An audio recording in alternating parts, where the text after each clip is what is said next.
नमस्कार। संसद समाचार में आपका स्वागत है। मैं हूं चंद्रशेखर जोशी और आइए सबसे पहले बात करते हैं लोकसभा की। संसद के शीतकालीन सत्र में कई दिनों के गतिरोध के बाद मंगलवार को लोकसभा की कार्यवाही सुचारू रूप से संचालित हुई। सदन में बैंकिंग सुधार से संबंधित बैंककारी विधियां संशोधन विधेयक 2024 पर चर्चा हुई और विदेश मंत्री एस जयशंकर ने कुछ सप्ताह पहले चीन के साथ तनाव कम करने के लिए हुए समझौते के बारे में सदस्यों को अवगत कराया। लोकसभा ने बैंककारी विधियां संशोधन विधेयक 2024 को मंजूरी दी।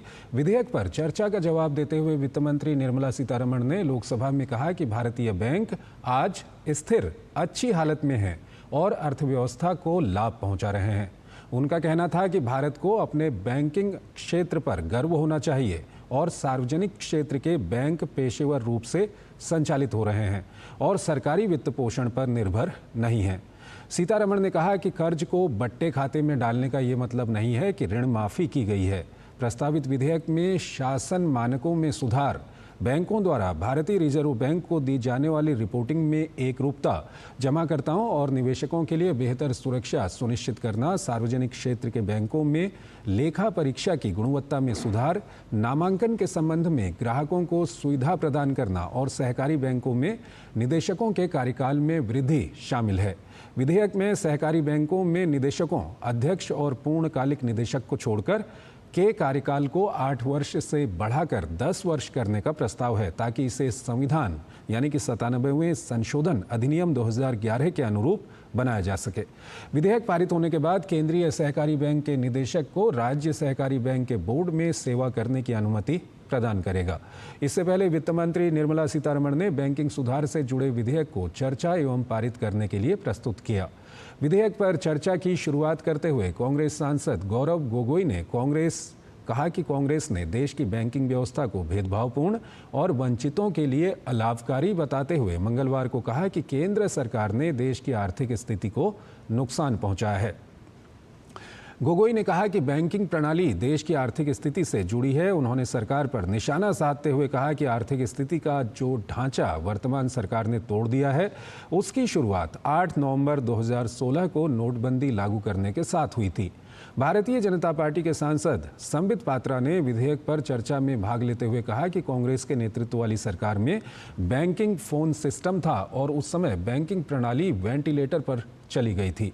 उन्होंने ये भी कहा कि प्रधानमंत्री नरेंद्र मोदी के निर्णायक नेतृत्व के चलते भारतीय बैंकिंग क्षेत्र में सुधार आया, जो विकसित भारत के लिए जरूरी है। भाजपा सांसद के अनुसार जब प्रधानमंत्री एक हैं तो सेफ हैं की बात करते हैं तो वो बैंकिंग सुधारों के लिए महत्वपूर्ण है। पात्रा का कहना था कि ये प्रधानमंत्री नरेंद्र मोदी की प्रतिबद्धता है कि जमाकर्ताओं के हितों की सुरक्षा हो।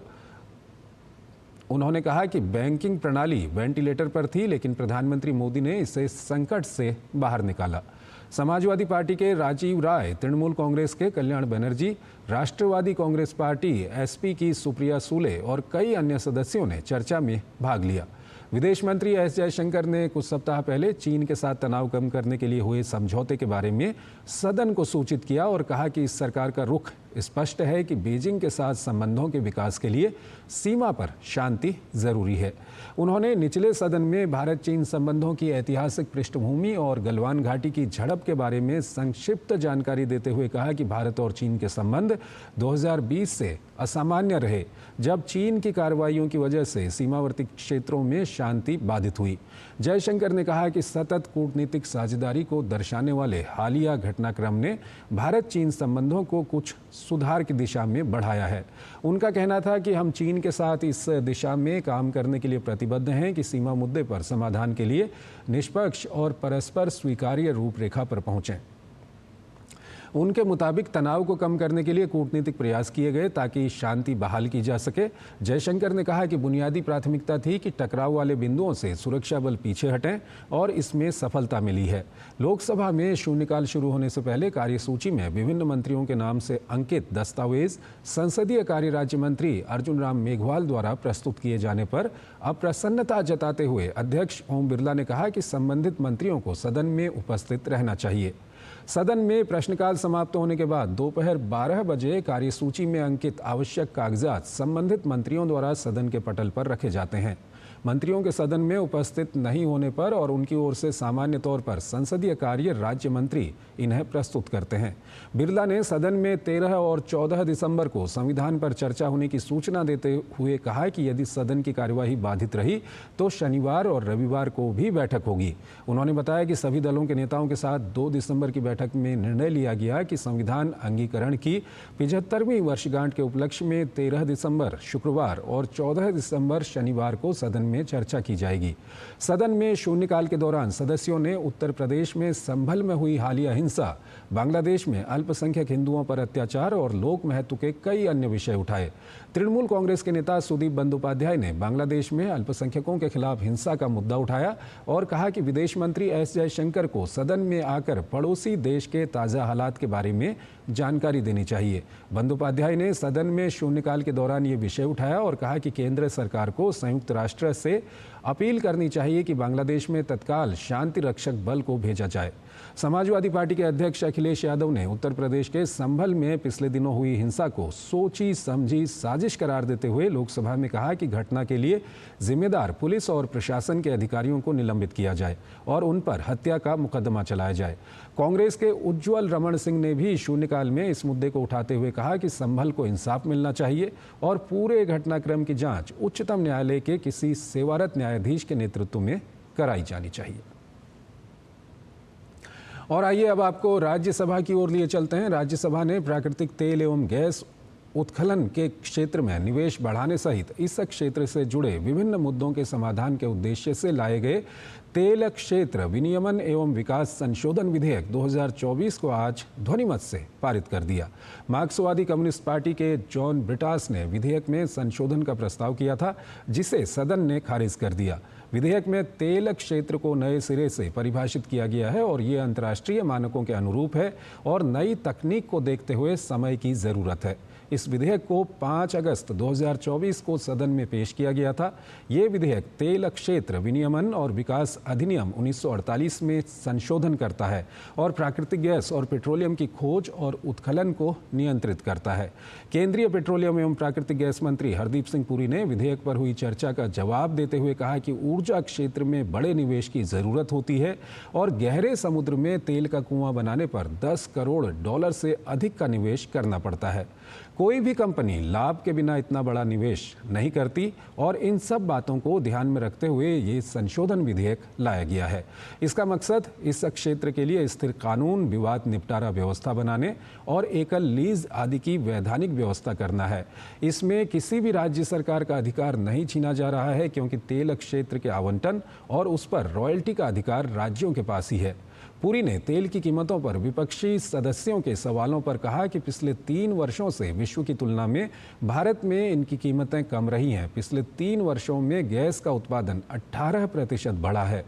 मुंबई हाई में तेल उत्पादन घटने के सवाल पर उन्होंने कहा कि वहां तेल के कुएं बहुत पुराने हो चुके हैं और उसमें नए निवेश और प्रौद्योगिकी की ज़रूरत है। उन्होंने कहा कि अक्टूबर 2025 तक 20% इथेनॉल मिश्रण का लक्ष्य हासिल कर लिया जाएगा। अभी ये 16.9% पर पहुंच चुका है। इसके साथ ही देश ग्रीन हाइड्रोजन के उत्पादन में तेजी से आगे बढ़ रहा है। कांग्रेस के शक्ति सिंह गोहिल ने विधेयक पर चर्चा शुरू करते हुए कहा कि इस विधेयक के प्रावधान पूर्व प्रभाव से लागू नहीं होने चाहिए। उन्होंने कहा कि विधेयक के पारित होने से केंद्र और राज्य सरकारों में टकराव हो सकता है, क्योंकि इससे केंद्र सरकार की शक्तियों में वृद्धि हो रही है। भारतीय जनता पार्टी के चुन्नीलाल गरासिया ने कहा कि इस विधेयक के माध्यम से तेल की आपूर्ति और खपत में अंतर कम करने का प्रयास किया जा रहा है। इससे विदेशी मुद्रा की बचत होगी। तृणमूल कांग्रेस की डोला सेन ने कहा कि सरकार को घरेलू तेल क्षेत्र के निजीकरण से बचना चाहिए। द्रविड़ मुनेत्र कड़गम के NR इलांगोवान ने कहा कि ये महत्वपूर्ण विधेयक है और इसे प्रवर समिति के पास भेजा जाना चाहिए। YSRCP के Y वेंकट सुब्बा रेड्डी ने कहा कि ये विधेयक राष्ट्रीय सुरक्षा और आर्थिक विकास की दृष्टि से महत्वपूर्ण है। इस पर गंभीर विचार विमर्श आवश्यक है। भाजपा के घनश्याम तिवारी ने कहा कि ये विधेयक उस पंच प्रण की निष्ठा में लाया गया है जिसमें गुलामी के कानूनों और अप्रासंगिक कानूनों को बदलना है। ऊर्जा को देश के विकास के लिए ज़रूरी बताते हुए उन्होंने कहा कि इस विधेयक के प्रावधान वर्ष 2047 तक विकसित राष्ट्र के लक्ष्य को हासिल करने में महत्वपूर्ण भूमिका निभाएंगे। राष्ट्रवादी कांग्रेस पार्टी शरद पवार की डॉक्टर फौजिया खान ने विधेयक में सजा के प्रावधान जैसे कुछ प्रावधानों को अनुचित करार दिया। भाजपा के डॉक्टर सिकंदर कुमार ने कहा कि इस विधेयक से निवेशकों का विश्वास बढ़ेगा। माकपा के पीपी सुनीर ने कहा कि ये विधेयक देश के ऊर्जा संसाधनों को बड़े उद्योगपतियों को सौंपने की कोशिश के साथ साथ आम लोगों के हित में नहीं है। भाजपा के महेंद्र भट्ट ने पश्चिम बंगाल सरकार पर आरोप लगाया कि वो देश को ऊर्जा क्षेत्र में आगे बढ़ाने की कोशिशों में सकारात्मक योगदान नहीं दे रही है। भाजपा के संजय सेठ ने कहा कि भारत तेल रिफाइनिंग के क्षेत्र में चौथे स्थान पर है और इस विधेयक के लागू होने के बाद ये क्षमता और बढ़ेगी। इससे पहले अडानी समूह की कथित अनियमितताओं, संभल और मणिपुर की स्थिति, वायनाड और फेंगल के कारण आई आपदा जैसे मुद्दों पर नियम 267 के अंतर्गत चर्चा कराने की मांग पर विपक्ष और सत्तापक्ष के बीच बना गतिरोध आज राज्यसभा में दूर हो गया और सभापति ने सदस्यों को इनमें से कुछ विषयों पर शून्यकाल के दौरान अपनी बात रखने की अनुमति दे दी, जिससे शीतकालीन सत्र में 5 दिन के बाद पहली बार सदन की कार्यवाही सुचारू ढंग से चली। सभापति जगदीप धनखड़ ने आज इस बात पर अफसोस जताया कि आम आदमी पार्टी के राघव चड्ढा ने नियम 267 के तहत राज्यसभा सचिवालय को दिए नोटिस को सदन की कार्यवाही से पहले से ही सार्वजनिक कर दिया। उन्होंने कहा कि चड्ढा ने सभी प्रावधानों और नियमों को ताक पर रखकर ये कदम उठाया है। उन्होंने कहा कि ये विषय उनके संज्ञान में है और वो सदन के नेताओं के साथ इसके बारे में चर्चा करेंगे। द्रविड़ मुनेत्र कड़गम के एम मोहम्मद अब्दुल्ला ने तमिलनाडु के अनेक क्षेत्रों में फेंगल तूफान के विनाशकारी प्रभाव का मुद्दा उठाते हुए प्रभावित क्षेत्रों के लिए 2000 करोड़ रुपए की वित्तीय सहायता देने की मांग की। मार्क्सवादी कम्युनिस्ट पार्टी के संतोष कुमार पी ने केरल के वायनाड जिले में भूस्खलन के कारण हुई तबाही को गंभीर आपदा घोषित किए जाने की मांग करते हुए कहा कि ये केरल के इतिहास में सबसे भयावह आपदा है। आम आदमी पार्टी के राघव चड्ढा ने राष्ट्रीय राजधानी क्षेत्र में प्रदूषण का मामला उठाते हुए कहा कि समूचा उत्तर भारत धुएं की चादर में लिपटा है। उन्होंने कहा कि ये केवल दिल्ली का नहीं बल्कि पूरे उत्तर भारत का मुद्दा है। भाजपा की संगीता यादव ने केंद्र सरकार की योजनाओं का लाभ सभी लोगों, विशेष रूप से महिलाओं तक पहुंचाने के लिए इनका स्थानीय भाषाओं के माध्यम से गांव-गांव में प्रचार किए जाने का सुझाव दिया। कांग्रेस के शक्ति सिंह गोहिल ने अहमदाबाद में एक अस्पताल द्वारा प्रधानमंत्री जन आरोग्य योजना का दुरुपयोग किए जाने का मुद्दा उठाया। भाजपा के अजीत माधव राव ने इंटरनेट पर अवैध जुए को राष्ट्रीय सुरक्षा से जुड़ा मुद्दा बताते हुए कहा कि इसके जरिए आतंकवाद का वित्त पोषण किया जा रहा है। वाईएसआरसीपी के अयोध्या रामी रेड्डी आला ने ओलंपिक खेलों में पदकों की अपर्याप्त संख्या का मुद्दा उठाते हुए कहा कि करोड़ों रुपए खर्च होने के बावजूद भारत ओलंपिक खेलों में 70 देशों से पीछे है। भारतीय जनता पार्टी के सामिक भट्टाचार्य ने कोलकाता के साहा नाभिकीय भौतिकी संस्थान में सुरक्षा बढ़ाने का मुद्दा उठाते हुए कहा कि इसके बाहर रोहिंग्या और बांग्लादेश से आए घुसपैठियों के कारण सुरक्षा को खतरा पैदा हो रहा है। उन्होंने कहा कि शिकायत के बावजूद पुलिस इस दिशा में ठोस कार्रवाई नहीं कर रही है। केंद्र सरकार ने आज राज्यसभा को बताया कि कैंसर सहित विभिन्न बीमारियों का शुरुआती चरण में ही पता लगाने के उद्देश्य से देश में 1,73,000 आयुष्मान आरोग्य मंदिर की स्थापना की जा रही है। केंद्रीय स्वास्थ्य एवं परिवार कल्याण मंत्री जगत प्रकाश नड्डा ने प्रश्नकाल के दौरान पूरक प्रश्न के उत्तर में ये बात कही।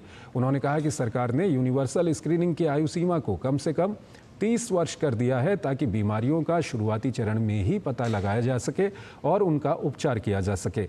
उन्होंने कहा कि देश में 55 टेली मानस सेंटर बनाए गए हैं जहां मानसिक बीमारियों से पीड़ित लोगों की मदद की जा रही है और उपचार में सहयोग किया जा रहा है। केंद्रीय रसायन एवं उर्वरक मंत्री जगत प्रकाश नड्डा ने पूरक प्रश्नों के जवाब में बताया कि पीएम प्रणाम योजना का उद्देश्य अकार्बनिक उर्वरकों के उपयोग को समाप्त करना नहीं है, बल्कि कार्बनिक और अकार्बनिक उर्वरकों के मिश्रण से पैदावार बढ़ाना है। उन्होंने कहा कि इस योजना से रासायनिक उर्वरकों के उपयोग में कमी आई है, लेकिन उत्पादन पर असर नहीं हुआ है। केंद्रीय नागर विमानन मंत्री किंजरापू राममोहन नायडू ने राज्यसभा में भारतीय वायुयान विधेयक 2024 पेश किया। उन्होंने कहा कि देश में जिस गति से इस उद्योग का विस्तार हो रहा है, उसके मद्देनज़र इससे जुड़े सभी क्षेत्रों को लेकर देश में कानून बनाए जाने की आवश्यकता है। अभी पायलट से लेकर विमानों के रखरखाव आदि के लिए विदेशी कानूनों का सहारा लेना पड़ता है। उन्होंने कहा कि देश में विमान उत्पादन से लेकर रखरखाव और पायलट प्रशिक्षण को लेकर कानून बनाए जाने की आवश्यकता को महसूस करते हुए ये विधेयक लाया गया है। तो संसद समाचार में फिलहाल इतना ही। नमस्कार।